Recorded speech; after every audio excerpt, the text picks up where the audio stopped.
Jason, today's episode of the Lee Summit Town Hall podcast is brought to the good people by Budget Blinds of Lee Summit. Budget Blinds! Jason, I'm pretty sure you know this now, but I want to make sure. Did you know that Budget Blinds is your home for signature series shades? I'm gonna give that an all hail. Well, I'm waiting for you to finish it. Our robot shade overlords. There you go. Are you happy now? I'm happy now. I feel all good. Right, good. Hey, look, spring is finally here. This week has been so good. I actually moved my office to the porch a couple of times this week and sat out there. I opened some windows. And that means if you're opening windows, you know what you have to do? You've got to move your window treatment. You've got to move your shades.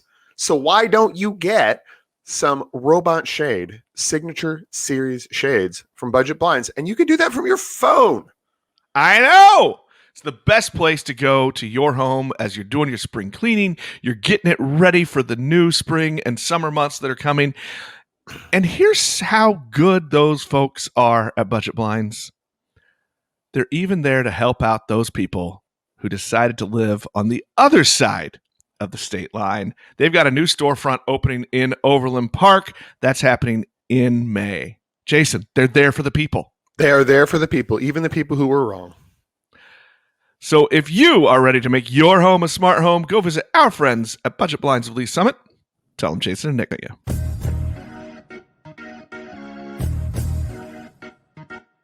Hello again, and welcome to Lee Summit Town Hall, a weekly podcast about what you can do to make a difference. I am Jason Norbrand, and as always, I am joined by a man who has finally recovered from his case of election fever. It is Nick Parker, the publisher of Link to Lee I Summit. had a fever. It was multiplying. It was something else, and cowbell was not the cure. Although, honestly, that would have been more entertaining than the election itself. There, Link to Lee Summit, the source for all the news you need about our very fine city, and our unofficial sponsor today is The Shot. I'm getting mine, Nick. Oh, I can see it. A return to the town hall studio. It's happening. We might be able to. Small group of vaccinated people in the same room together to record a podcast again. It'll be something else. I have to say this for sure. Man, I've missed that. Just so much. Hey, one quick note before we get to the election results. I know a lot of people, they saw our posts on Tuesday night as the election results came in, but we're going to go over them really quickly. A fast note. Just a reminder, folks, the downtown Lee Summit Farmers Market, it reopens this weekend. Saturday is the day. And for now, it's still going to be held out at in the parking lots of our friends at Abundant Life Church. Until it's going to be there this year, and who knows, it may be in the future until the city gets around and builds us our Farmers Market Pavilion that the mayor has promised us. I want it now. It might come back. It might come back a little sooner, but the big thing right now is we're still operating under the county's distancing rules for events. So there's just not enough room for all of the vendors in the downtown spot. That is absolutely true. So plus, I think that's also complicated a little bit by that apartment building being constructed across the way.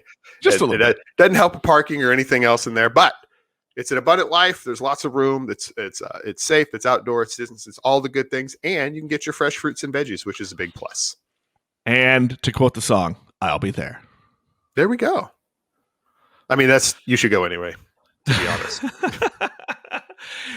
All right, let's talk a little bit, Jason, just a few minutes before we get to what I think is a pretty cool interview for this week. But a few minutes, let's talk about the election results.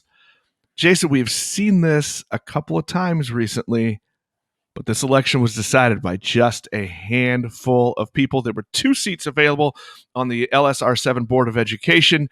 Incumbent Ryan Murdoch was the top vote getter for one of those seats to come back, and then the other open seat, which was vacated by Julie Doan, who did not run for re-election, was taken by Roderick Sparks. And he won, Jason. Are you ready for this? He won that seat by 76 votes. Okay, so let's do some math. All right, so we did a quick number. You know how to excite the audience. Yes, I know. There were about 6,200 people who voted within the district out of a registered number of registered voters. It's over 60,000.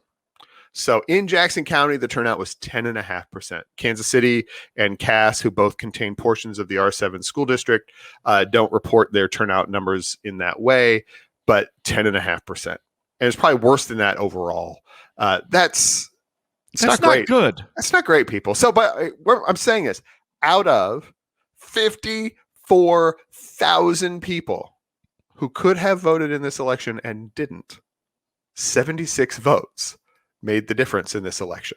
So if you didn't vote, I don't think you have, I mean, you get to complain because it's your right as a person, but you need to moderate your complaints about what's happening in the next year or so on the school board, because you literally could have made a difference. You could have rounded up, most of us have 76 Facebook friends. We could probably have rounded up some votes and gone and done it that way. So just putting that out there. These elections are close. This is the second time in 3 or 4 years that we had a council election that was decided by 4 votes. Right. So just a couple of election cycles ago. These things matter. We bang on this all the time. I will say the 10.5% did exceed my extremely pessimistic estimation of about 9% turnout. I figured between the pandemic and fatigue and it being on it felt like a completely random Tuesday, even though it was the actual traditional vote time for municipal elections in Missouri. It did do better than that, but 10% is not good enough, folks. Well, we started this podcast, Jason, back in 2016, and the premise was really you can affect more change right in your backyard than you can anywhere else. So this is the best place to get involved, to show up and vote. And so we will continue to bang on that drum. Decisions are made by people that show up. That's one of my favorite lines, and I'm gonna keep harping on it. So.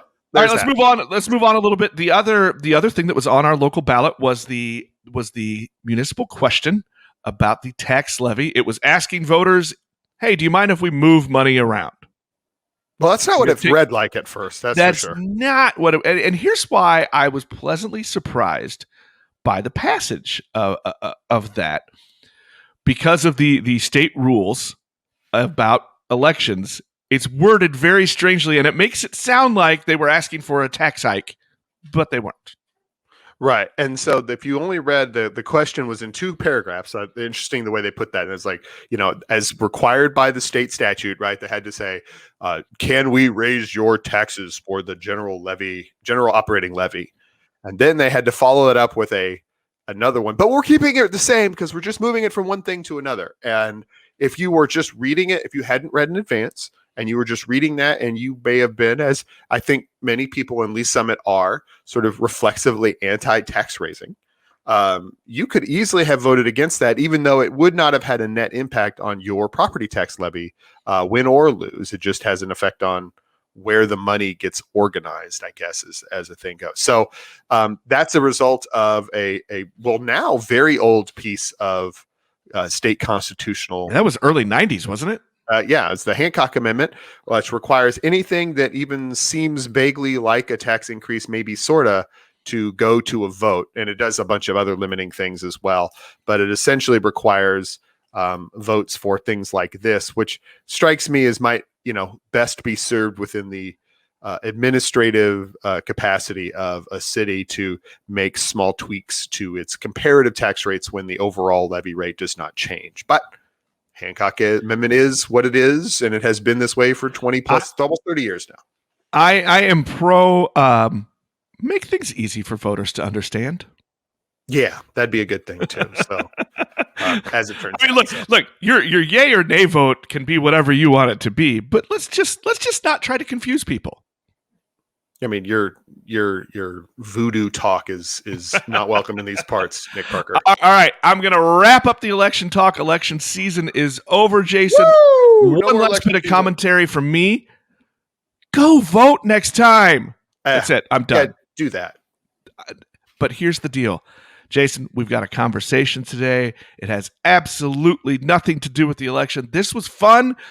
I've got a new podcasting friend in town. And we've got Sharon Newman Edwards with us. She's going to talk to us a little bit about a podcast she has in the true crime category. And we're going to go to that right now.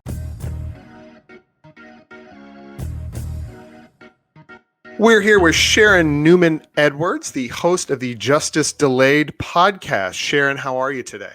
I'm great. How are you?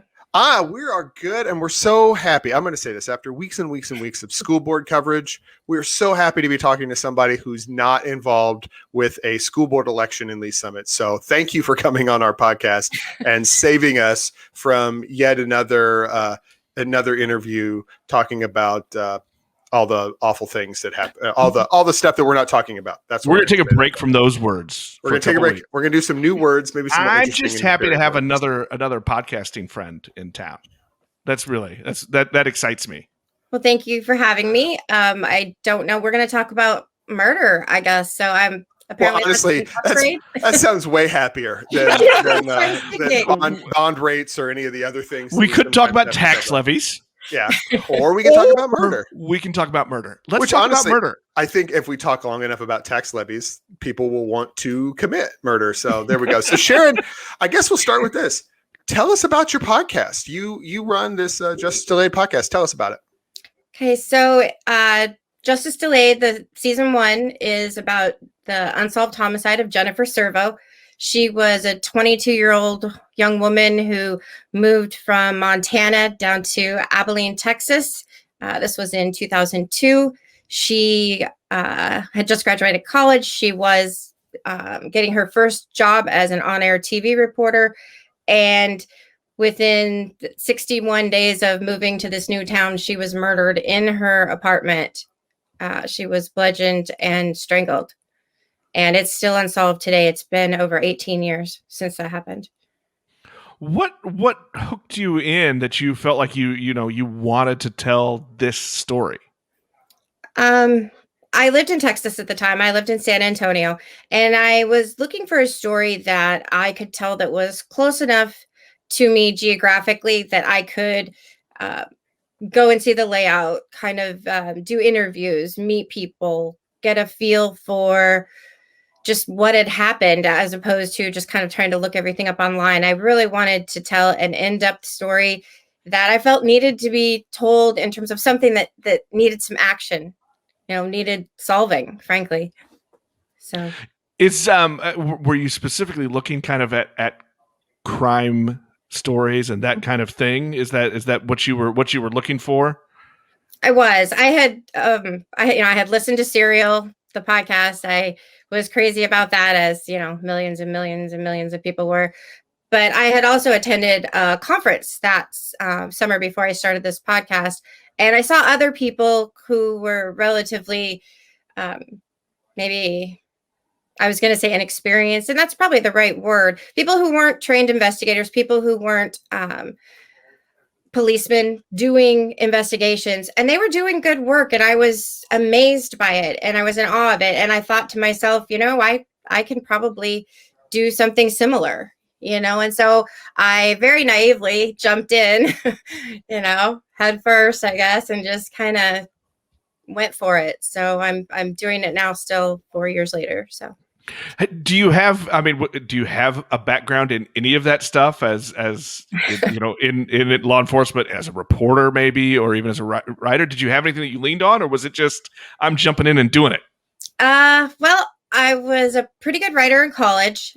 I am a paralegal by training, but I mostly worked personal injury law. So I know attorneys who are criminal defense attorneys, but I really didn't have any experience in it. I just had been interested in true crime pretty much my whole life. I was really interested in these cases that weren't getting solved, and missing persons, wrongful convictions, later on. And so I was just really interested in a story like this, and it kind of just showed up on my radar, and I contacted the family and asked them if they would allow me to look into the case of their daughter, and they said yes. So I just took off from there.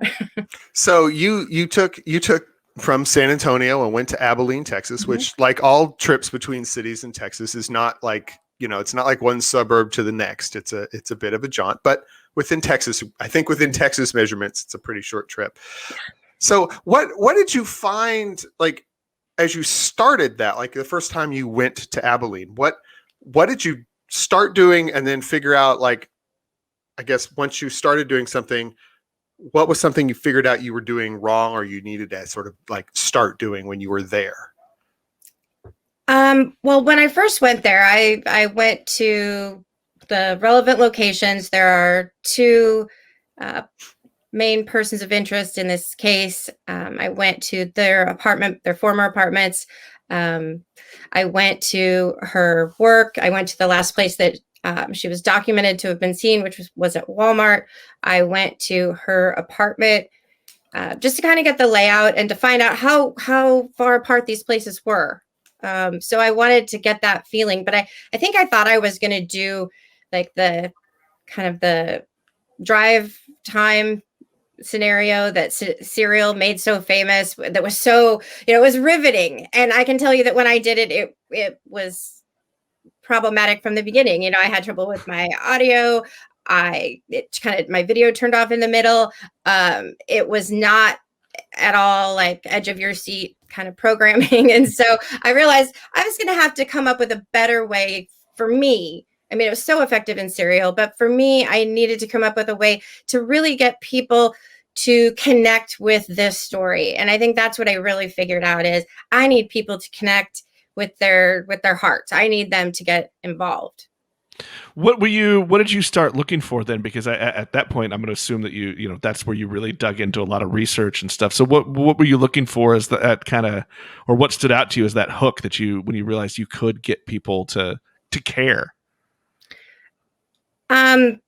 I think that who Jennifer Servo was as a person was quite extraordinary. She really had goals in her life and she was making them happen. She had joined the Army Reserves when she was 17 years old because she wanted to help pay for her college. She, was very strong and determined, and she, did well in school. She had kind of this great career path set up. She was going to Abilene. She knew it was a stepping stone. She wanted to just keep growing her career. And like so many times happens, I think, is maybe we get involved with the wrong person who we don't recognize is the wrong person, but they turn out to be someone that absolutely derails us.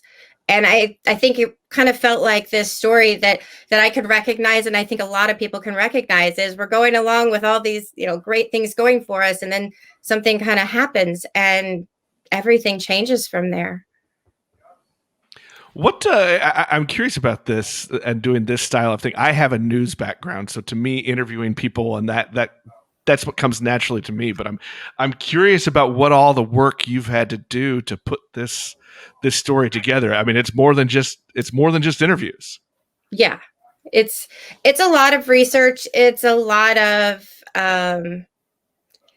I go places and take photos and video trying to recreate for my listener via my website. I post videos and things of these sites so that they can get a feel for them. I've, gotten stopped for trespassing. I've had the police called for trespassing. I never got arrested, but I just, you kind of find yourself in these funny situations where all of a sudden you're like, wow, this is not really how I pictured this going. And, I was a little worried. I'm thinking, well, trespassing, I can still probably get a law degree someday if I have a trespassing charge, but I'd still rather not have one. So you can ask forgiveness later. You're fine. Yeah. But, it's stressful. It's a lot of things that you just never thought you would find yourself doing. I've talked to neighbors. I have, there's a biker that I got caught kind of spying on, which became very awkward because he did not seem very happy about that. So there's just a lot of kind of this investigative part of it that I frankly didn't know how to do. And I have kind of stepped in some situations that I would do it differently in the future, but I learned a lot. What's a good tip? Somebody who says they want to do this and getting into investigation. What's a good thing you've learned that you would share with others? Uh, don't spy on bikers. Don't just approach them directly. They prefer the direct approach. Yeah, because they think you're there for other reasons. They have no idea you're there about an unsolved homicide that, frankly, he has nothing to do with. You don't consider him a suspect. You just think he might have known a guy who knew a guy, but he's going to think you're there for some other reason. And yeah, it's going to get awkward quick. What do you think I guess a better way to say this is, you when we started this conversation, you said it's still an unsolved case. So, do you think you made headway over the course of that season where you were looking into this? Did you get anywhere? Do you feel like you got something out of it? I feel like I know the case so much better than I could have ever figured it out through news articles. There were a lot of conflicting news articles, which in the beginning I couldn't tell if it was just, maybe a different turn of phrase that's used by a reporter who's trying to sound, more interesting than the last story they did. I couldn't tell if it was maybe a mistake that was made, misspeaking by the person who was being interviewed. There were so many conflicts in stories, direct opposite things from the same person. And I couldn't tell if it was just a mistake or if they truly were changing their story. And I think now I've been able to figure out some of that. And I've been able to talk to some profilers about the case. I've had the autopsy analyzed. So I feel like I know a lot more about the case. And I feel like I am kind of coming to the end of this arc because I don't know how much more can happen without a tip. So now my focus is, how do I get this even wider and to the right people? Have some of those doors opened up the more that you've worked on the project? Yeah, they have. I've had a lot of the reporters that were working on the case from the beginning have started to respond to me. In the beginning, they weren't interested, and I understood that. I never expected a lot of, kind of help from those people. They're in a different profession, and podcasting doesn't always get their respect, especially when it's someone who's kind of inexperienced at it. But I'm starting to get that kind of a response back now, and it really helps. What's the reaction been? How has it been dealing with like law enforcement officials? How do they feel about a podcaster asking questions and asking for files and doing your Freedom of Information Act filings? Yeah, they're not crazy about that. Specifically in Abilene, they are not a fan of mine. The police department doesn't want to participate in any way. There are a lot of podcasts where the police do participate and share with podcasters or, enlist their help. But this is not that case. So, which I think is kind of odd. This is the only unsolved homicide on the Abilene Crime Stoppers website. I find that hard to believe that this is the only unsolved homicide in the last 18 years, but it's the only one listed. And I would think that they would want help kind of wherever they could get it, because what this case needs is a tip. It needs somebody who knows something, somebody who heard something back at the time, someone who has heard someone make a comment in the years since. It really needs someone who saw something odd or heard something that night to speak up. And so that's the main focus right now, is we need a tip in this case. I think the other relationship I'm curious about is with the family and the people in her circle. As a reporter, I've covered some murder cases. I've interviewed people and families after tragic events like that, but I've never gone back 15 years later, 20 years later, right? And had them ask them to revisit. What's that been like? Yeah, I mean, have you gotten good at making it not awkward? Because it seems like that would be an incredibly awkward moment. Yeah, it's never not awkward. It's always awkward. I was going to say the same thing. It's never not awkward. It's always difficult. I always worry about what I'm going to say, just in the sense of I want to be, sensitive to what they're going through, because for them, it's like it was yesterday. It just brings it right back up. And yeah, it's tough. It's tough to ask some of those hard questions. But I do. And sometimes I offer to kind of write the questions down and send them to them so that they can kind of do it on their own time so that they don't feel on the spot. I did an interview over Zoom, I think, with Jennifer's sister a couple of months ago. And, she was teary at one point, and it just always feels so awful. I think to myself, Sharon, are you doing the right thing here? Because it's tough being the cause of bringing that up again for her. But I also know that they really want this murder solved. And, they assure me it's worth it to them, to go through it again and to talk about it because they really want to find out what happened. I think you'll find that those interviews, though, those calls, that really helps your skill, builds your skill set as an interviewer. You'll get better because those are so hard. Yeah. I mean, it's just, I keep thinking about what Jason said, are you better at making it not awkward? It's always awkward.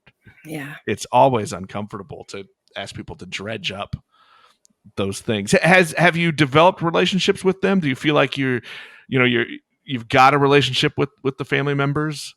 Yeah. What's that like? It's, I feel really honored that they trust me and that they are willing to let me in. And, it feels really great. It really does. It feels like I'm doing it right, even though I'm kind of making it up as I go along. I do feel like I'm doing at least something right. So it's encouraging to me.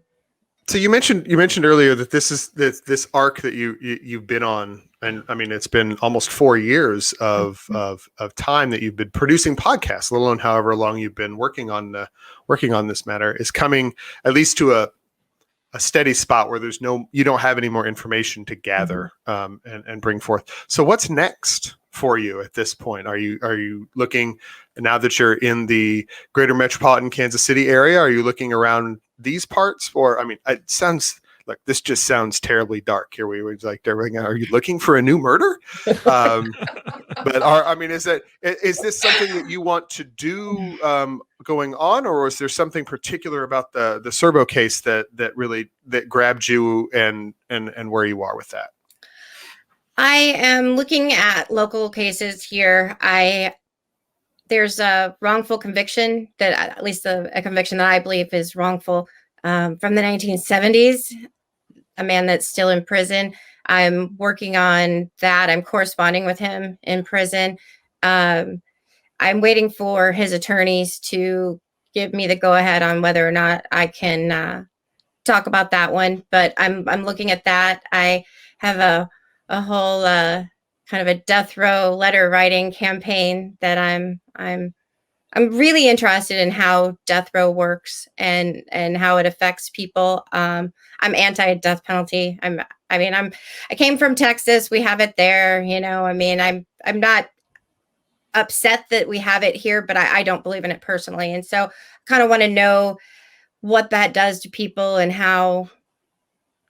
what that does to your psyche as opposed to a life sentence. I'm also looking into, there's a missing persons case out of Prairie Village, Kansas, just across the border.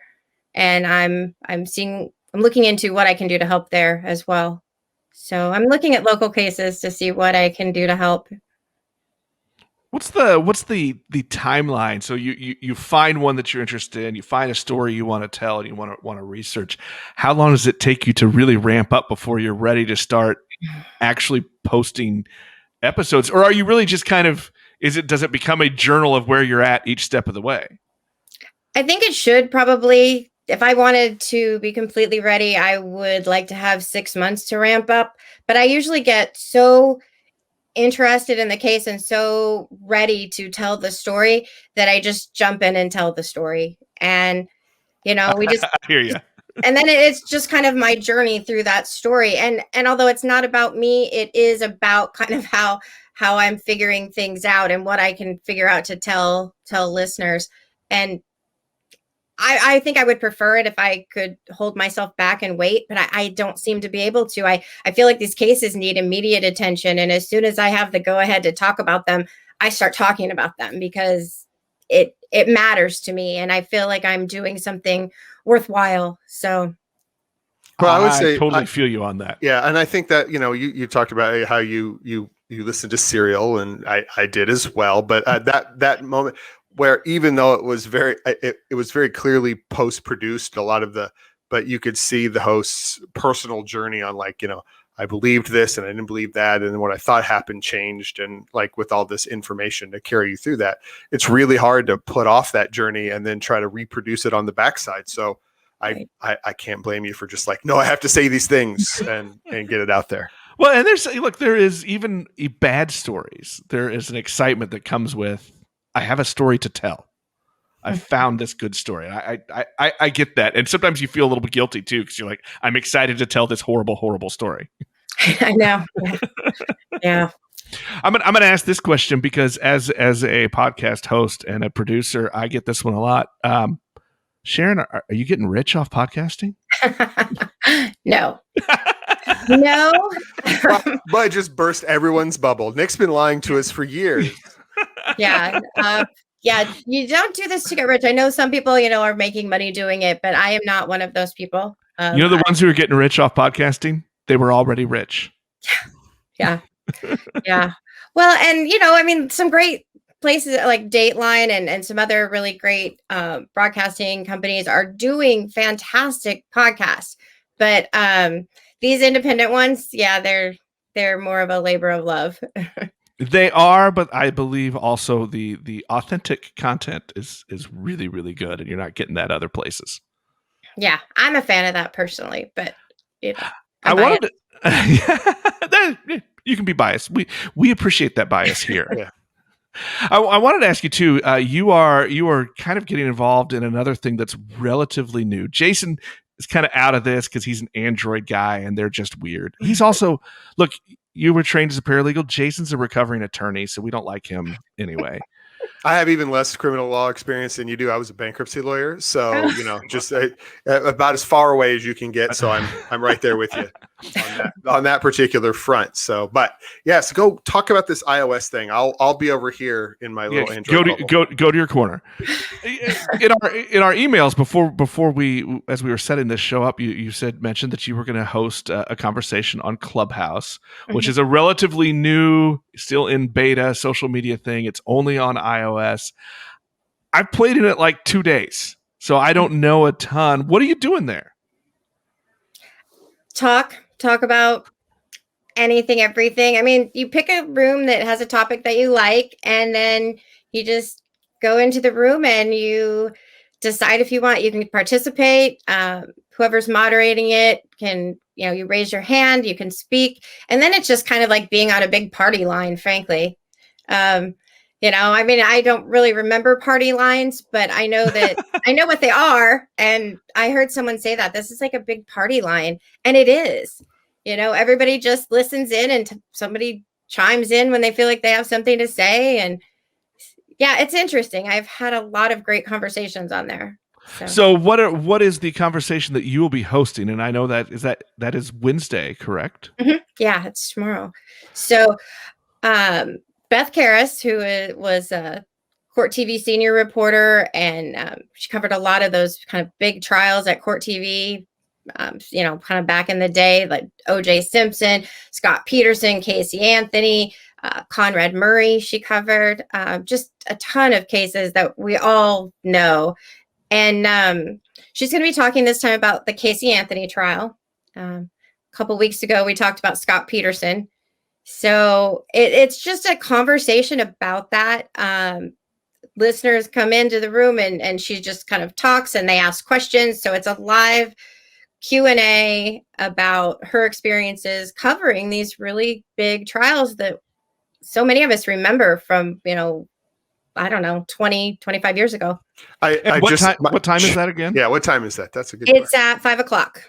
So 5 p.m. Wednesday, April 6th, which for 7th. Those listening, or April 7th, that's today. April 7th is today. Yeah, as this releases, this is today. Now, here's my question too about Clubhouse, because I'm still not really into it. Are those recorded? Can you go to can you re-listen? No, they're one time only. Be there or miss out. Some people do record them, and you can record them. You have to let people know, and then you can just record them. You can re-release them as podcasts, or whatever I guess you want to do with them. But we're not recording these. We're doing these kind of one-time only limited series with Beth Karras. I'm hoping to do at least one more after this, but with her schedule, I'm not sure we'll be able to. But yeah, these are kind of you make it or you don't. Well, that's cool. I'm very curious. I'm gonna have to check it out as I continue to learn about Clubhouse. Well, in your continued quest to achieve podcast glory, other than a new case coming up soon for Justice Delayed, what's next? What are the things you're looking forward to doing? I have a very close friend named Carrie Max Cook who was wrongfully convicted also in the 1970s of capital murder. He spent 20 years on Texas death row. He ended up, after 20 years on death row, he had been tried 3 times already. Twice he was convicted and sent back to death row. Once was a hung jury.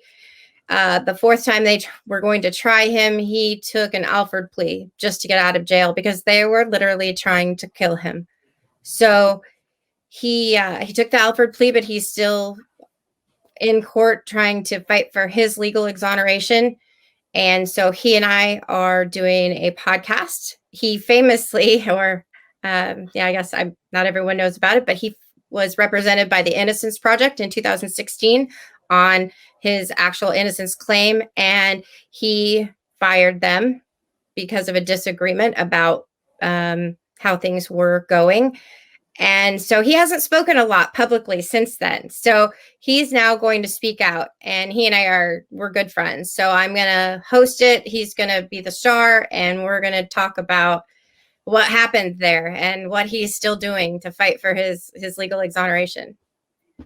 That sounds really interesting, really riveting story, I think, for people to listen to. Will that be part of the Justice Delayed podcast, or are you going to set up a different brand? It's separate. It's under the Chasing Justice brand, which is his brand. He has a book called Chasing Justice. Okay. So it's I can't remember the full title, but it's my fight for. Oh, now I'm going to butcher it. So, but after 20 years on Texas death row, so he's we're doing it under the Chasing Justice kind of moniker. So you are the Sharon Edwards brand is going to be all over the internet.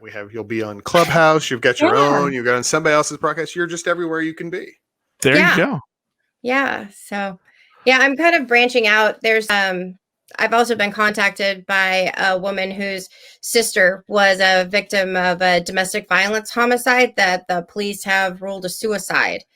And so we're kind of also with her, I'm exploring ideas of what do we do with, how do we handle domestic violence homicide when it can so often look like suicide or be made to look like suicide? And what do we do when, the police don't listen to us? And how do we handle that? Because, there's not a lot you can do when the police aren't wanting to reinvestigate a case. And so we're looking at what can we do with that kind of a topic as well, because I think that's an important topic to talk about. So we're working on that as well.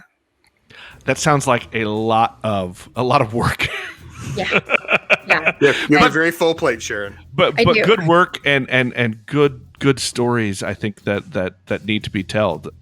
And so I'm glad that you are taking up that mantle and taking on the work. Sharon Newman Edwards, thank you so much. Welcome to Lee Summit. I know it's been a little while, but it's nice to meet you. Welcome, and thank you for coming on to the Town Hall podcast and talking to us a little bit about your podcast, Justice Delayed, and you will be on Clubhouse tomorrow or today, Wednesday at 5:00 on Clubhouse. We appreciate it. We will talk. The club is True Crime Rabbit Hole. So you have to search for the club, True Crime Rabbit Hole. True Crime and that's Rabbit where Hole. you'll find it.